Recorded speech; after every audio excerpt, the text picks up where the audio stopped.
Vanakkam Chennai. Dr. Agarwal Eye Hospital conducting the 18th Kalpa Vriksha for PG students across India.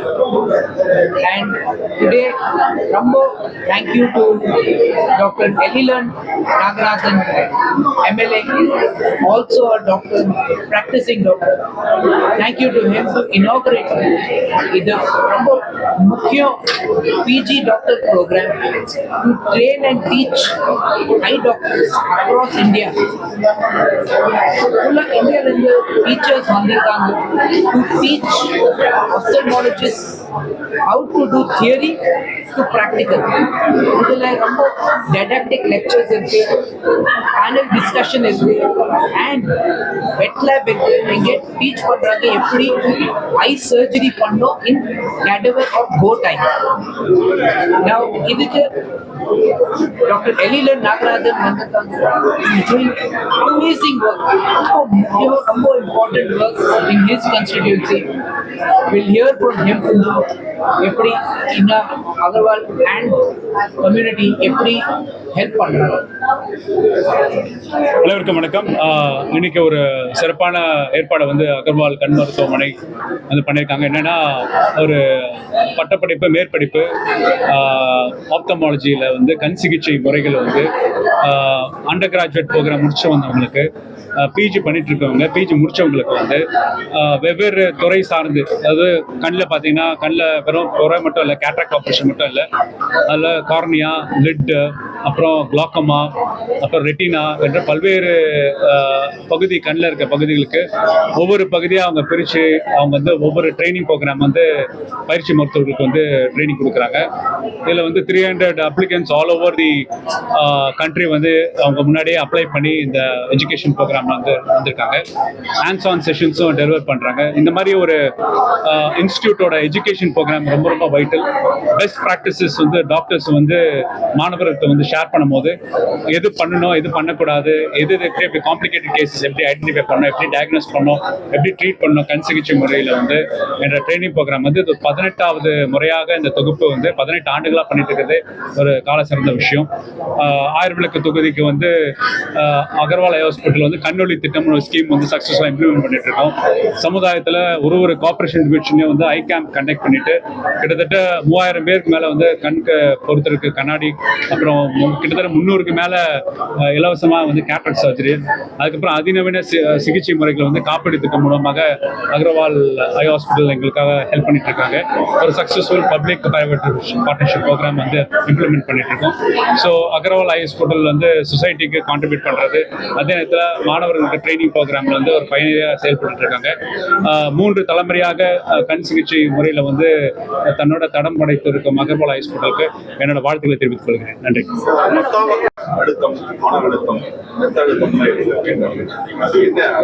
பேசிக்கலா வந்து அது என்னன்னா school சர்வைஸ் தான் பண்ணி பார்க்குறோம். முன்னெல்லாம் வந்து 60 வயசு 70 வயசு தான் டயபெட்டிக் ஹைப்பர்டென்ஷன் டிடெக்ட் பண்ண சொல்றோம். ஸ்கூல் சர்வீஸ்ல இப்போ வந்து பிளட் ப்ரெஷர் சேஞ்சஸ்லாம் 11% இருக்கு. அப்போ இந்த சுற்றுச்சூழல், மாணவர்கள் சாப்பிட்ற உணவு முறைகள், இது எல்லாமே வந்து ரொம்ப ஏர்லியாவே அவங்களுக்கு வந்து ரத்த அழுத்தம் நோய்கள் வருது. மன அழுத்தம், ரத்த அழுத்தம், பிளட் ப்ரெஷர்.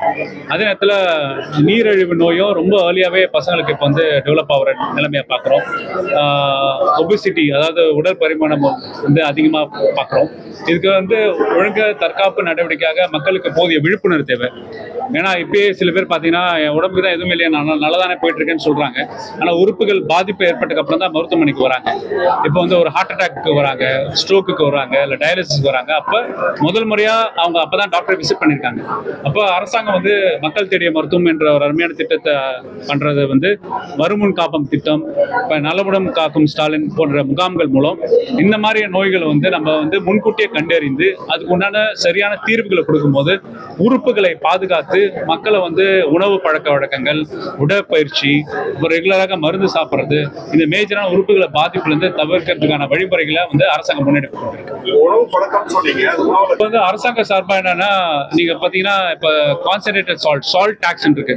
எதெல்லாம் வந்து உப்பு மிகுதியா இருக்கிற உணவு முறைகளை வந்து வரி செலுத்துறதுக்கான முயற்சிகள் வந்து பண்ணிட்டு இருக்காங்க. அது ஒன்றிய அரசோட கலந்தாய்வு செஞ்சு எங்கெங்கெல்லாம் இந்த high concentrated salt, concentrated empty carbs உள்ள உணவு முறைகள், உணவுக்கு டாக்ஸ் ரிலாக்ஸேஷன் மூலம் பண்ற வழிமுறைகள் ஒன்று இருக்கு. என்னதான் அரசாங்கம் முனைப்படுத்தாலும் மக்களுக்கான போதிய விழிப்புணர்வு தங்களோட உணவு உட்கொள்ளும் முறையில் இருக்கும். Eye donation. ನಮ್ಮ state, Tamil Nadu eye donation. For eye donation, yes. எப்படி பண்றாங்க? What important? Tamil Nadu I donation camp இப்போதான் சக்ஸஸ்ஃபுல் தான். யூஸ்வலாக ஐ டொனேஷன் நாங்கள் ஒன்று புரிஞ்சுக்கணும். அது கார்னியா தான் நம்ம வந்து டிரான்ஸ்பிளான்ட் பண்ணுறோம், கண்ணில் ஒரு பகுதி.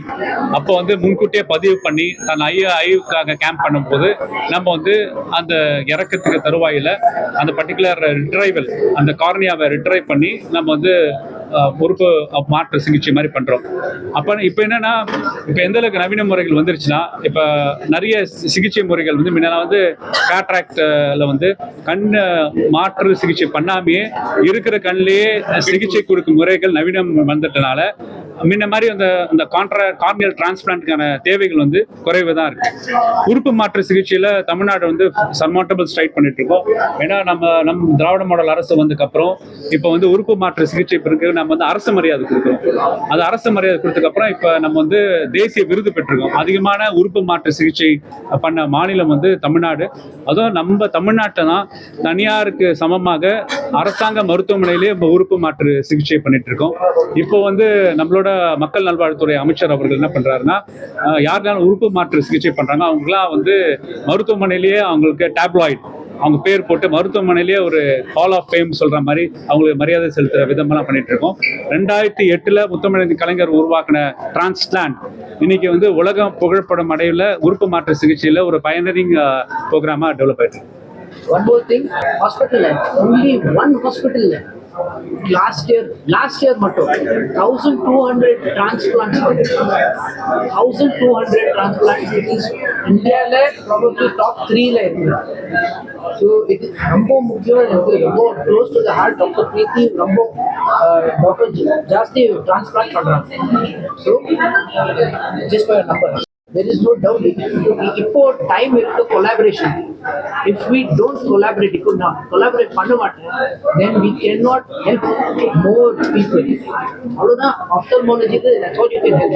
But இப்போ join பண்றாங்க physicians இருக்கு, if they are able to pick up on the diagnose பண்ணலாம், we are able to do much more to the community, drop disease rate and increase productivity.